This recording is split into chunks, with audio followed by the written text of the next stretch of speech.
मैं यहाँ एक सुंदरकांड के कार्यक्रम में आया था और मैंने इच्छा व्यक्त की थी कि वर्तमान पीढ़ी को वह आंदोलन मालूम नहीं कि जिस प्रकार से प्रभु श्री रामचंद्र जी के मंदिर का आंदोलन हुआ। इसलिए वर्तमान पीढ़ी को इस आंदोलन की जानकारी होनी चाहिए, इसलिए इस प्रकार के कार्यक्रम का यहाँ पर आयोजन किया जाए, ऐसा मैंने मनोगत व्यक्त किया। आयोजक मेरी बातों का अन्यथा न ले, लेकिन बहुत दुख के साथ कहना पड़ता है कि मैं जिस पीढ़ी के लिए इस कार्यक्रम का आयोजन करने के लिए कहा था वो किंचित 1 या 2% में यहाँ उपस्थित है। वही सारे लोग उपस्थित हैं जिन्होंने उस आंदोलन को देखा। अगर यहाँ पर वे लोग उपस्थित होते जिनके लिए मैंने निवेदन किया था कार्यक्रम होना चाहिए, तो शायद मुझे संबोधन करने में ज्यादा आनंद आता, ज्यादा उत्साह आता और ज्यादा ये आवाज मेरे हृदय से ना निकल करके मेरे नाभि से निकलती अगर वो पीढ़ी होती जिसने इस आंदोलन को नहीं देखा। लेकिन फिर भी अब मंच पर खड़ा हूँ, बोलने के लिए बुलाया है और पॉम्पलेट में लिखा हुआ है कि 500 साल का संघर्ष बताना है, तो 50 साल का बता करके मैं बैठ नहीं सकता। इस देश की इतिहास को अगर हम देखेंगे तो ईसा से 5114 वर्ष पूर्व प्रभु श्री रामचंद्र जी का जन्म अयोध्या में हुआ था। हमारे धार्मिक मान्यताओं के अनुसार प्रभु श्री रामचंद्र जी का जन्म अयोध्या में हुआ था। जैन धर्म के जो तीर्थंकर हैं ऋषभदेव जी, उनका जन्म भी अयोध्या में हुआ था। और अयोध्या हिंदू धर्म, जैन धर्म और बौद्ध धर्म, इन तीनों के लिए बड़े आदर और सम्मान के साथ में पूजा जाने वाला शहर था। वहां तीनों संप्रदाय के बहुत बड़ी संख्या में मंदिर भी थे। प्रभु श्री रामचंद्र जी के पुत्र कुश ने श्री राम जन्मभूमि के मंदिर की जगह पर, राम जन्मभूमि के जगह पर एक मंदिर का निर्माण कराया था, जिस मंदिर के निर्माण के बाद राम जी की 47 पीढ़ियों ने उस मंदिर में पूजन किया और अयोध्या पर शासन किया। 47 पीढ़ी के बाद वह मंदिर जब इस प्रकार से जर्जर होने लगा तो विक्रमादित्य जी ने उस मंदिर का पुनर्निर्माण कराया और उस पुनर्निर्माण को कराते समय कसौटी के काले पत्थरों से उस मंदिर के निर्माण किया। उसमें जितने भी स्तंभ थे वह सब कसौटी के पत्थर के थे और साथ ही साथ में गुम्बद से लेकर के सारी चीज विक्रमादित्य ने बनाई। जिसमें पुरातत्व विभाग के लोगों ने उसकी जांच की, परख की, तो किसी भी प्रकार की इस्लाम स्थापत्य कला में लगने वाले जो पिलर होते हैं, जो स्तंभ होते हैं, वो गोल होते हैं। लेकिन यह जो विक्रमादित्य जी ने स्तंभ बनाए थे ये सारे के सारे षटकोण थे। इसलिए ये हिंदू स्थापत्य कला है। ये स्थापित करने में पुरातत्व विभाग के लोगों को सहायता मिली और उसके आधार पर जिन आधारों पर निर्णय लिया गया कि यह हिंदू मंदिर है, उसमें से विक्रमादित्य द्वारा स्थापित किए गए स्तंभ भी प्रमुखता से एक थे। अब विक्रमादित्य के स्थापित करने के बाद 1527 और 1528 के आसपास मुगल आक्रांता बाबर ने वहां पर आक्रमण किया और बाबर का एक सेनापति था जिसका नाम मीर बकी था। उस मीर बकी ने बाबर को जाकर के बताया कि इस हिंदुस्तान पर अगर हमें शासन करना है तो हिंदुस्तान को उसके मन से तोड़ना पड़ेगा और उसके मस्तिष्क में जो आराध्य है उसको अपमानित किए बगैर हिंदुस्तानियों पर हम शासन नहीं कर सकते। बाबर ने मीर बकी से कहा कि हम क्या कर सकते हैं, तो मीर बकी ने कहा कि हिंदुस्तान की सरजमीन पर अगर हम घूमें तो सुबह कोई आदमी उठता है तो उठते बरोबर उसके मुख से राम राम निकलता है। वह जब स्नान करता है तो स्नान करते समय भी राम का नाम लेता है, स्नान करके बाहर निकलता है तो भी राम का नाम लेता है, मंदिर जाते समय कोई मिल जाए उससे भी राम राम कहता है, मंदिर में जाता है फिर भी राम का नाम लेता है, भोजन करता है तो राम का नाम लेता है, उसको जम्हाई आती है, उवासी आती है तो राम का नाम लेता है, उसको खांसी आती है, ठसका लगता है तो राम का नाम लेता है, या शाम के भोजन के समय भी राम का नाम लेता है, यह जब पलंग पर सोने जाता है तो भी राम का नाम लेता है। इनके परिवार में अगर किसी बच्चे ने जन्म लिया तो भी राम के नाम की दुहाई होती है और इनके परिवार में किसी का देहांत हुआ तो उसकी प्रेत यात्रा निकालते समय भी राम का नाम लिया जाता है। इस राष्ट्र के क्षण क्षण में, पल पल में, कल कल में और रोम रोम में राम बसा हुआ है। इसलिए जब तक राम को हम अपमानित नहीं करेंगे, लज्जित नहीं करेंगे, हम इनको मानसिक रूप से, हृदय से तोड़ नहीं सकते। मीर बकी से बाबर ने पूछा हमने क्या करना चाहिए। मीर बकी ने कहा कि अयोध्या में रामचंद्र जी का मंदिर है, उस मंदिर को अगर हमने ध्वंस कर दिया तो मानसिक रूप से और धार्मिक रूप से ये हिंदू टूट जाएंगे और टूटने के बाद इन्हें इस्लाम में परावर्तित करना हमारे लिए अत्यधिक आसान हो सकेगा। मीर बकी से यह सब सुनने के बाद बाबर ने मीर बकी को राम मंदिर तोड़ने का आदेश दिया और मीर बकी ने अपनी सेना लेकर के राम मंदिर को तोड़ने के लिए अपनी कार्रवाई आगे प्रारंभ कर दी। जिस समय मीर बकी ने उस मंदिर को तोड़ने के लिए आक्रमण किया, उस समय सहजता के साथ में मीर बकी उस मंदिर को तोड़ सका ऐसी बात नहीं है। उस समय में उस मंदिर की देखभाल कर रहे थे, उनका नाम था महात्मा श्यामानंद जी महाराज। और महात्मा श्यामानंद जी महाराज के साथ में उस समय अयोध्या के पास में जो भीटी है, वहां के राजा मेहताब सिंह बद्रीनारायण, वो अपनी सेना के साथ में महर्षि श्यामानंद जी महाराज के साथ में मिलकर के उन्होंने मीर बकी की सेना के साथ में आक्रमण किया, हमला किया, युद्ध किया। उस युद्ध में बहुत बड़ी संख्या में रक्तपात हुआ, बहुत बड़ी संख्या में हिंदुओं के प्राण हुए, बलिदान हुए।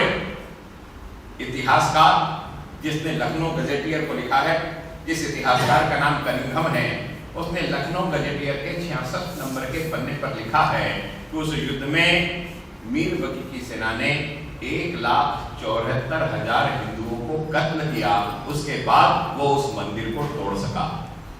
अर्थात एक ही युद्ध में जो पहला युद्ध था उसमें 1,74,000 हिंदुओं के रक्ताभिषेक के बावजूद भी हम रामलला के उस मंदिर को नहीं बचा सके और लाखों की संख्या में जो मुस्लिम आक्रांता थे बाबर की सेना में मीर बकी के नेतृत्व में, उन्होंने राम मंदिर के पूरे इमले को ध्वस्त कर दिया। इसके बाद भी अयोध्या की जनता वहां पर शांत नहीं बैठी। इस आक्रमण के बाद कुछ ही दिनों के बाद में वहां पंडित देवकी नंदन पांडे ने उस परिक्षेत्र के जितने भी सूर्यवंशी क्षत्रिय थे, उन सारे के सारे आसपास के कस्बों के सूर्यवंशी क्षत्रियों को एकत्र किया और देवकी नंदन पांडे के नेतृत्व में उन सूर्यवंशी क्षत्रियों ने फिर से हमला किया और उस हमले में भी 30,000 हिंदू जो राजपूत थे और ब्राह्मण थे, वे सारे के सारे प्रभु श्री रामचंद्र जी के मंदिर को दोबारा जीतने के लिए वहां पर शहीद हो गए और वहां भी मीर बकी की सेना से उनको पराजय का दिन देखना पड़ा। इसके बाद भी शांति नहीं हुई। 15 दिन के बाद महाराजा रणविजय सिंह ये अपने सैनिकों को साथ में लेकर के और नागरिकों को साथ में लेकर के प्रभु श्री रामचंद्र जी के मंदिर को फिर से जीतने के लिए आगे निकल सके। यह युद्ध भी 20 दिन 30 दिन तक चला, लेकिन इस युद्ध में भी हजारों की संख्या में लोग कालकवलित हो गए, शहीद हो गए, लेकिन प्रभु श्री रामचंद्र जी के मंदिर पर मुगलों का कब्जा पूर्ण रूप से बरकरार रहा। इसके बाद लोगों ने शांति से शासन नहीं किया। राणा रणविजय सिंह जो थे, इनकी जो पत्नी थी जिसका नाम जयराज कुमारी था, वो जयराज कुमारी ने 3000 महिलाओं की टुकड़ी बनाई और 3000 वीरांगनाओं ने हाथ में शस्त्र लेकर के उस मीर बकी की सेना से लड़ने का निर्णय लिया। लेकिन लड़ने का तरीका इन्होंने बदल दिया। अब युद्ध के मैदान पर आमने सामने नहीं लड़ती थी, ये शिवाजी के समान गोरिल्ला युद्ध करके, छुपा युद्ध करके मुगलों का नुकसान करती थी और वहां से भाग जाती थी। इस प्रकार से रणबांकुरे की 3000 महिलाओं ने 3 महीने तक मुगल सेनाओं को बहुत तेज ताकत के साथ में लड़ने के लिए ललकारा और गुप्त रूप से कहीं न कहीं गुप्त योजना से एकाएक हमला करके वहां से गायब हो जाती थी। उस समय साधुओं को ऐसा लगा कि महिलाएं लड़ रही है, इसलिए हमने भी लड़ना चाहिए। तो आखाड़े के साधु हाथ में चिट्टा लेकर के, त्रिशूल लेकर के इन वीरांगनाओं के साथ में 3000 वीरांगनाओं के साथ में मीर बकी की सेना से भिड़ गए। हुआ वही, ये 3000 छत्राणियां तो शहीद हो गई, हजारों की संख्या में साधु भी शहीद हो गए, लेकिन मीर बकी के आधिपत्य से प्रभु श्री रामलला के मंदिर को वहां से नहीं बचा सके। महेश्वरानंद जी और जयकुमारी जी के नेतृत्व में सारे के सारे सन्यासी और महिलाएं शहीद हो गई और इस प्रकार से लगातार साधु संत और नागरिकों का आंदोलन होता रहा और श्री रामलला जी के मंदिर पर मुगलों का आधिपत्य बरकरार रहा। इसके बाद अकबर का जमाना आया, हुमायूं का जमाना गया। हुमायूं के जमाने में जयकुमारी संतों के साथ लड़ी। इसके बाद अकबर का जमाना आया। अकबर ने बीरबल और टोडरमल से कहा ये रोज रोज की लड़ाई करने अच्छी बात नहीं है, इसलिए मस्जिद के बाहर एक हम लोग टाट का 3 फीट का मंदिर बना देते हैं और हिंदुओं को वहां पूजन करने की अनुमति दे देते हैं। अकबर ने मध्य मार्ग निकाला। बीरबल और टोडरमल ने मिलकर के टाट का खस का एक 3 फीट का मंदिर बनाया और उस जगह पर प्रभु श्री रामचंद्र जी की पूजा हिंदू करने लगे। संघर्ष आपस में रुक गया। अकबर के बाद शाहजहां आया।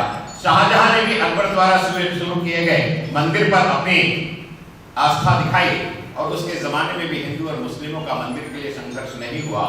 लेकिन इसके बाद उनका बेटा जब औरंगजेब के रूप में आया तो औरंगजेब के रूप में आपताई ने अयोध्या में इस मंदिर के अलावा भी जितने मंदिर थे उन सारे मंदिरों को ध्वस्त करने का काम औरंगजेब के नेतृत्व में हो गया। जब औरंगजेब के नेतृत्व में यह सारा का सारा मंदिरों को ध्वस्त करने की कार्रवाई शुरू थी, उसी समय में हमारे महाराष्ट्र के समर्थ रामदास और समर्थ रामदास के शिष्य श्री वैष्णव दास, इन्होंने आहाड़ों को एकत्रित किया, वहां के क्षत्रियों को एकत्रित किया, वहां के आम रहने वाले नागरिकों को एकत्रित किया और 30 बार औरंगजेब के साथ में युद्ध करने का काम समर्थ रामदास के शिष्य श्री वैष्णव दास जी ने वहां पर किया। और 30 बार आक्रमण करते के बावजूद भी उस जगह पर वो फतह नहीं पा सके, विजय नहीं पा सके। औरंगजेब के बाद में नसरुद्दीन हैदर का शासन आया और नसरुद्दीन हैदर के शासन में मकरही के राजा ने 3 बार आक्रमण किया और मकरही के राजा ने जब 3 बार आक्रमण किया तो तीसरे आक्रमण में उसने उस पर विजय प्राप्त कर ली और पहले बार मीरबकी के बाद में हिंदू राजाओं का आधिपत्य उस प्रभु श्री रामचंद्र जी के मंदिर पर हुआ और उस मंदिर पर आधिपत्य स्थापित करके हिंदुओं ने पूजन चालू किया। लेकिन यह भी ज्यादा दिन नहीं चल सका, फिर से मुगलों ने आक्रमण किया और फिर से अपना आधिपत्य मकरही के राजा को पराजित करके मुगलों ने स्थापित कर दिया। इसके बाद में नवाब वाजिद अली शाह, इनके कार्यकाल में फिर से बहुत बड़ी संख्या में हिंदुओं ने आक्रमण किया। ब्रिटिश गजेटियर में यह बताया जाता है कि 1853 का यह आंदोलन हिंदुओं का सबसे बड़ा आंदोलन था। सबसे बड़ी संख्या में हिंदू और मुसलमानों ने एक दूसरे का कत्लेआम किया और प्रभु श्री रामचंद्र जी की जन्मभूमि पर आधिपत्य स्थापित करने की पूरी कोशिश करी। लेकिन अंग्रेजों ने उस समय किसी न किसी प्रकार से इस युद्ध को दबाने की कोशिश करी और इस युद्ध को दबा करके वहां पर वाजिद अली शाह के कब्जे को बरकरार रखा, हिंदुओं को वहां पर कब्जा नहीं करने दिया। इस प्रकार से हिंदू और मुसलमानों में फूट डालो और राज करो की जो नीति अंग्रेजों को करनी थी उस नीति को उन्होंने हमेशा चालू रखा। इसी बीच में 1857 का युद्ध हुआ और 1857 के युद्ध में हिंदू और मुसलमान दोनों ने मिलकर के निर्णय लिया कि अंग्रेजों को हिंदुस्तान से खदेड़ना है और दिल्ली की गद्दी पर बहादुर शाह जफर को बैठाना। सपना सच भी हो गया। दिल्ली की गद्दी पर बहादुर शाह जफर को बैठा भी दिया गया और बहादुर शाह जफर ने दिल्ली की गद्दी पर बैठने के बाद पहला निर्णय ये लिया कि हिंदुस्तान पर गौ हत्या पे 100% प्रतिबंध लगेगा। अब जब बहादुर शाह जफर ने यह निर्णय लिया तो ऐसा लगने लगा कि भाई इस काम में हम लोग फिर से संजीदगी के साथ में आगे बढ़ सकते हैं और इस मंदिर पर फिर से हिंदुओं का आधिपत्य हो सकता है। इसमें तत्कालीन बाबा रामचरण दास और मौलवी आमिर अली, ये दोनों ने मिलकर के मध्यम मार्ग निकालने की कोशिश करी और कोशिश करी कि मंदिर और मस्जिद दोनों अगल बगल में बन जाए और हिंदू और मुसलमान दोनों की आस्था का केंद्र वहां पर बरकरार रहे, हिंदू अपनी पूजा पद्धति से वहां पर पूजा कर सके। इस प्रकार का प्रयास बाबा रामचरण दास जी और मौलवी आमिर अली ने की।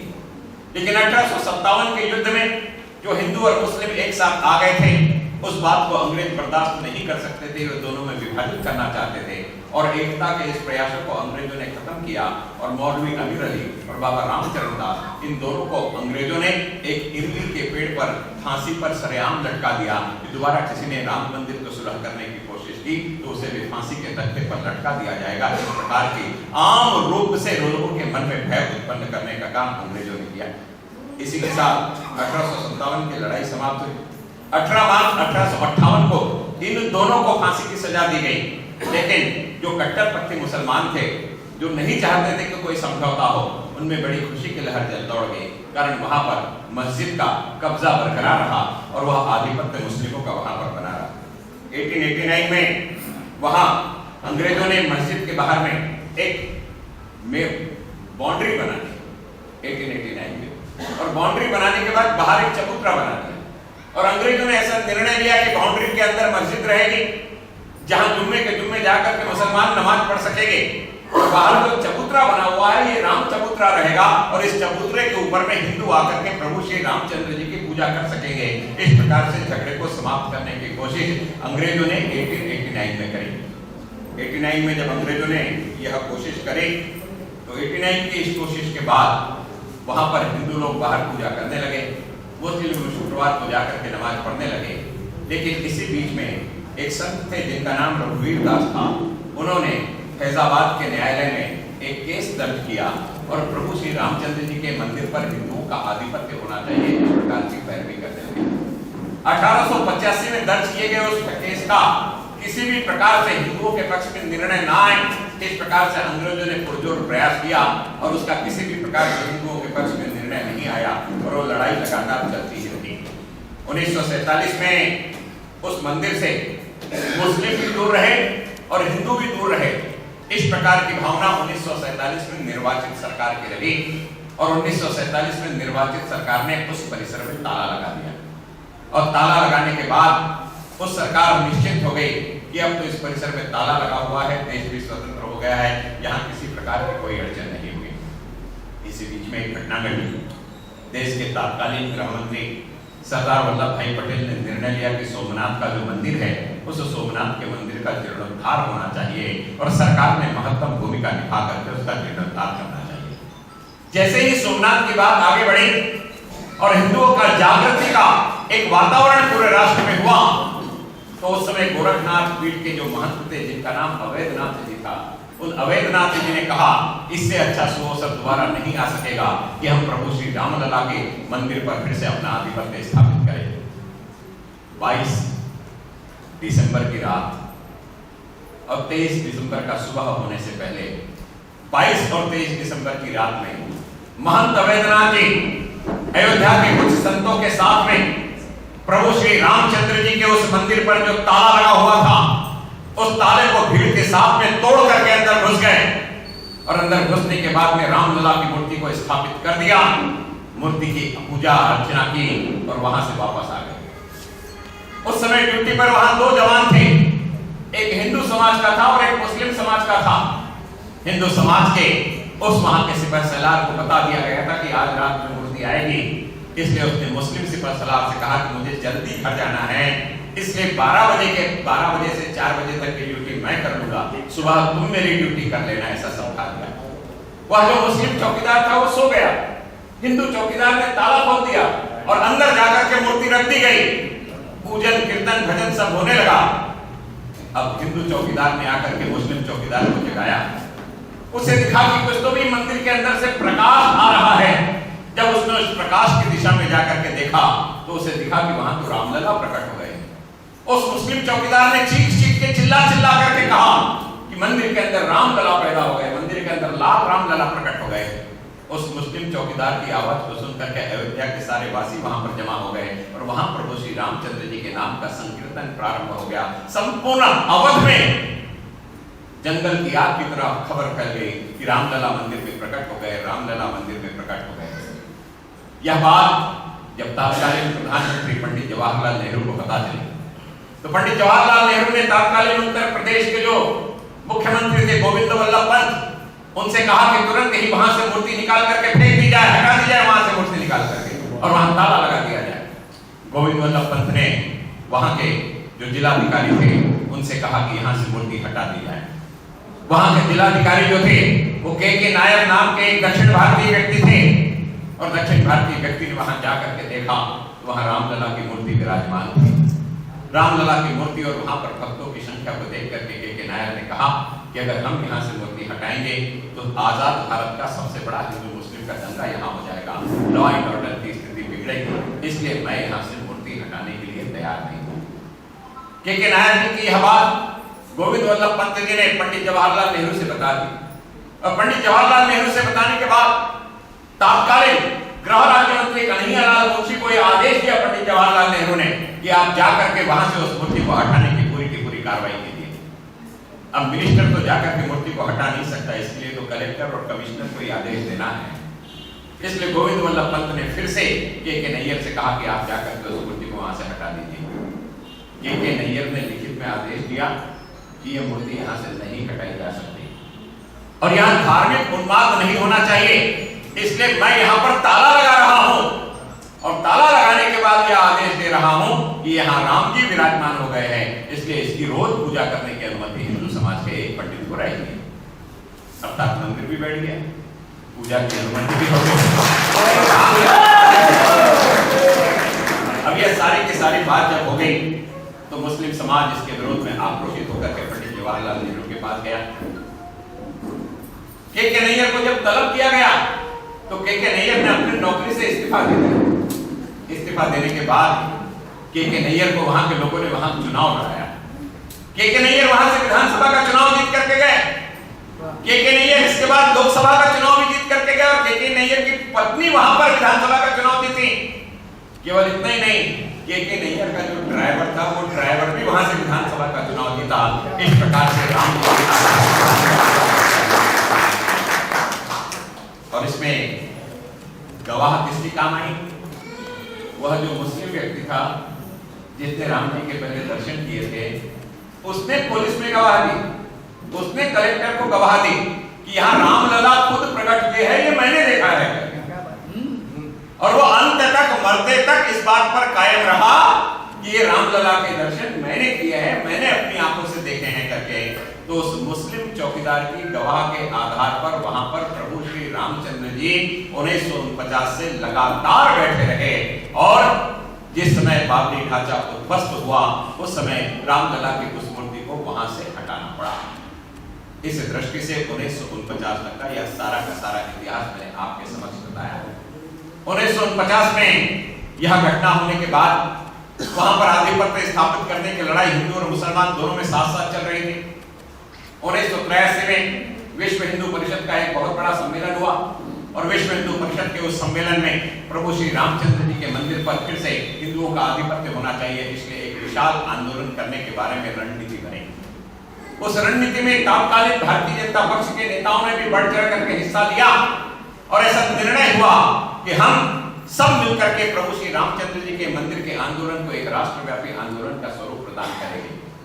जिस दिन रथ यात्रा निकालने की तिथि तय हुई, दुर्भाग्यवश उसी दिन इंदिरा जी की हत्या हो गई और इंदिरा जी की हत्या होने के कारण उस रथ यात्रा को उस समय रद्द किया गया और रथ यात्रा की तारीख को आगे बढ़ाने का निर्णय अशोक जी सिंघल ने लिया। उसके बाद एक अलग राम मंदिर के आंदोलन को लेकर के जमने लगी। हमारी नागपुर नगरी में ही पैदा हुए राष्ट्रीय स्वयंसेवक संघ के मूर्धन्य स्वयंसेवक मोरोपंत जी पिंगड़े ने राम जन्मभूमि का आंदोलन कैसा होगा यह पृष्ठभूमि स्वयंसेवकों के सामने रखी। उन्होंने बताया कि एक एक घर से एक एक ईंट आएगी और हर घर से आई हुई एक एक ईंट से वो मंदिर बनेगा और वो एक एक ईंट को बनाने के लिए एक एक रुपया हिंदू समाज का हर व्यक्ति देगा। इस दृष्टि से घर घर में रामशिला पूजन की योजना मोरोपंत पिंगड़े ने बनाई। मेरा सौभाग्य है कि जिस समय यह कार्य हो रहा था मैं उस समय भारतीय जनता पार्टी का उत्तर भारत युवा मोर्चा का नागपुर शहर का अध्यक्ष था और मुझे जिम्मेदारी दी गई कि मध्य नागपुर के प्रखंड में मैं रामशिला पूजन कराऊं। और राजेंद्र जी, मेरा सौभाग्य रहा कि मोरोपंत ने कहा था कि नागपुर शहर में जिस मंदिर में सबसे ज्यादा शिला पूजन करने वाले लोग रहे उस मंदिर में मैं आऊंगा। और हमारे मोहल्ले में हलवा समाज की बस्ती थी जहां पर बहुत ज्यादा संघ का विरोध होता था। वहां के वातावरण को हमने इतना उपजाऊ बनाया कि नागपुर शहर में सर्वाधिक 528 लोगों ने उस मंदिर में बैठ करके पूजन किया। मोरोपंत ने वहां आकर के पूजन किया और 5 दिन के अंत में उस मंदिर का वो फोटो छपा। इस दृष्टि से रामशिला पूजन हो गया। 89 में विश्व हिंदू परिषद ने वहां मंदिर निर्माण करने के शिलान्यास करना है इसका निर्णय लिया। बीच का मार्ग निकला। बीच का मार्ग ऐसा निकला कि जो विवादित स्थल है उससे थोड़ी दूरी पर शिलान्यास किया जाए। अब शिलान्यास करते समय पंडितों को बुला करके पंडितों के हाथ से शिलान्यास होता है, लेकिन विश्व हिंदू परिषद ने बिहार के, जिन्हें हम हरिजन कहते हैं, शेड्यूल कास्ट कहते हैं, ऐसे कामेश्वर चौपाल नाम के व्यक्ति से 9 नवंबर 1989 को 1989 को उनके हाथ से 9 नवंबर को भूमि पूजन कराया। और जो प्रभु श्री रामचंद्र जी का संपूर्ण जीवन आदिवासियों के साथ में, दिल्ली के साथ में, निषादों के साथ में, वनचरों के साथ में, गिरिजनों के साथ में रहा, उस रामचंद्र जी के मंदिर का शिलान्यास एक हरिजन व्यक्ति से करा करके राम राज्य की दिशा में विश्व हिंदू परिषद ने अपने कदम को आगे बढ़ाया। रामशिला पूजन 1990 में शुरू था और विश्व हिंदू परिषद ने घोषणा कर दी कि 30 अक्टूबर को अयोध्या में श्री रामलला की कार सेवा होगी और हजारों की संख्या में, लाखों की संख्या में कार सेवक अयोध्या की दिशा में प्रयाण करेंगे और वहां आकर के कार सेवा में हिस्सा लेंगे। इस प्रकार का निर्णय विश्व हिंदू परिषद ने लिया। उस बात को और संबल प्रदान करने के लिए लाल कृष्ण जी आडवाणी ने सोमनाथ से अयोध्या तक के रथ यात्रा निकालने का निर्णय लिया। उस रथ यात्रा के निकलने से पहले जो देश का वातावरण था वो कुछ अलग था। लोगों के मन में भय था, शंकाएं थी, कुशंकाएं थी। लेकिन जैसे जैसे रामरथ आगे बढ़ने लगा वैसे वैसे रामरथ के पीछे इस राष्ट्र का संपूर्ण हिंदू समाज समुद्र की भांति एक ज्वार भाटा के रूप में राम मंदिर के आंदोलन से जुड़ता चला गया। इस नागपुर नगरी में भी शोभा यात्रा आई, रामरथ यात्रा आई। उस रामरथ यात्रा के संयोजक प्रमोद जी महाजन और नरेंद्र भाई मोदी थे। नागपुर में भी बहुत बड़ी तादाद में, बहुत बड़ी संख्या में आडवाणी जी के रामरथ का स्वागत किया गया और रामरथ यात्रा यहां से आगे की दिशा में निकल गई। यह रामरथ यात्रा जब यहां आगे से निकल करके गई तो 23 अक्टूबर 1990 को जब बिहार में यह रामरथ पहुंचा तो 22 अक्टूबर की रात को समस्तीपुर में लालू प्रसाद यादव ने लाल कृष्ण जी आडवाणी को गिरफ्तार करके रामरथ यात्रा को विश्रांति दे दी। आडवाणी जी का रथ पकड़ने के बाद में, आडवाणी जी की गिरफ्तारी होने के बाद में पूरे देश में हिंदू दावानल उठ गया। 24 तारीख को नागपुर में न्यू इंग्लिश स्कूल में एक बैठक हुई जिसमें परिवार क्षेत्र के सारे लोग एकत्रित हुए। हम लोग न्यू इंग्लिश स्कूल की उस बैठक में बैठे थे। उसी समय पुलिस को पता चला कि संघ परिवार पूरा यहाँ एक साथ बैठा है। पुलिस ने ट्रैप लगाकर को सबको पकड़ने के लिए न्यू इंग्लिश स्कूल पर धावा बोला। न्यू इंग्लिश स्कूल के पश्चिम दिशा में एक दरवाजा है जहाँ पोस्ट ऑफिस है। पुलिस के निगाह में वो दरवाजा नहीं था, कारण वहां पोस्ट ऑफिस होने के कारण उनके जानकारी में नहीं रहा कि यहाँ दरवाजा है। जैसे ही खबर आई कि पुलिस आ रही है, सारे के सारे लोग अपने जूते चप्पल हाथ में लेकर के वहां से भागे। भागने वालों में डॉक्टर राम प्रकाश आहूजा भी थे, मनोहर राव सिंह भी थे, विठल दास गोया भी थे। मैं जिनके नाम ले रहा हूँ ये सारे के सारे 70 साल की उम्र के थे, फिर भी हाथ में जूते चप्पल लेकर के भागे। पुलिस के हाथ में वहां से भाग करके हम एक जगह गए। जाने के बाद वहां नितिन जी आए। नितिन जी उस समय एमएलसी थे। नितिन जी ने मुझे बुलाया और बुला करके कहा कि दयाशंकर तुम अंडरग्राउंड हो जाओ। मैंने कहा कि भाई मुझे तो कल अयोध्या के लिए जाना है। तो उन्होंने कहा कल जाना है ये दूर की बात है, अभी अंडरग्राउंड हो जाओ नहीं तो अरेस्ट हो जाओगे। मैंने कहा कि मैं क्यों अरेस्ट होगा, मैंने ऐसा कौन सा काम किया। तो उन्होंने अपने जेब से एक कागज निकाल करके दिखाया कि महाराष्ट्र में दंगे भड़काने वाले लोगों के नामों की ये यादी आई। वो यादी पढ़ करके नितिन जी ने बताई। पहले नंबर पर बाड़ा साहब ठाकरे का नाम था, दूसरे नंबर पर अकोला के चंद्रशेखर गाड़गिल का नाम था, तीसरे नंबर पर छगन भुजबल का नाम था, उस समय वो शिवसेना में थे, और चौथे नंबर पर नागपुर के दयाशंकर तिवारी का नाम था। ये स्थिति महाराष्ट्र की थी। नितिन जी ने खुद बताया कि मेरा नाम 32वें नंबर पर है। इसका कारण एक ही था कि राम जन्मभूमि की अलग जलाने के लिए नागपुर शहर में 171 से ज्यादा स्थान पे जाकर के रामलला का मंदिर बनाने के लिए हिंदुओं ने चलना चाहिए। इस प्रकार का वातावरण मैंने निर्मित किया और उसकी परिणति यह थी कि क्रिमिनलों की यादी में मेरा चौथा नाम आ गया, जिसने जिंदगी में कभी क्राइम नहीं किया था। लेकिन उस वातावरण से नितिन जी की बात सुनने के बाद मैं अपने बहनोई के घर में जाकर के रहने लगा, कारण मेरे बहनोई पुलिस डिपार्टमेंट में थे, उनके घर में कोई आएगा नहीं ऐसा मुझे लगा। रमेश जी मेरा एक मित्र था जिसका नाम मोहम्मद अनीश था, वो विशाखापट्टनम में रहने गया था। उसकी सगाई एक ईरानी लड़की से तय हो गई थी और वो अपनी होने वाली पत्नी को लेकर के मेरे घर आया और उसने कहा कि मुझसे मिलने के लिए आओ।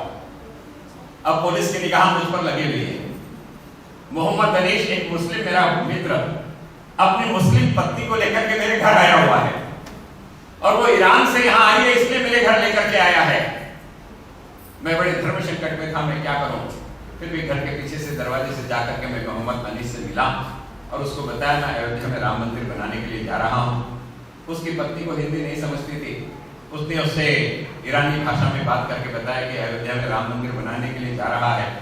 अब वो गोरी चिट्टी छोटी आंख वाली ईरानी लड़की की आंख इतनी बड़ी बड़ी होगी जब उसको पता चला कि मैं मंदिर बनाने जा रहा हूँ। लेकिन मैं वहां से निकल गया। दूसरे दिन नागपुर से 2 बसों को लेकर के 100 लोगों का जत्था लेकर के हम लोग अयोध्या के लिए निकले। महल की चौक शाखा और हमारी खदान शाखा हम सब एक साथ में लेकर के गए। मेरी जन्मभूमि प्रयागराज होने के कारण मुझे प्रयागराज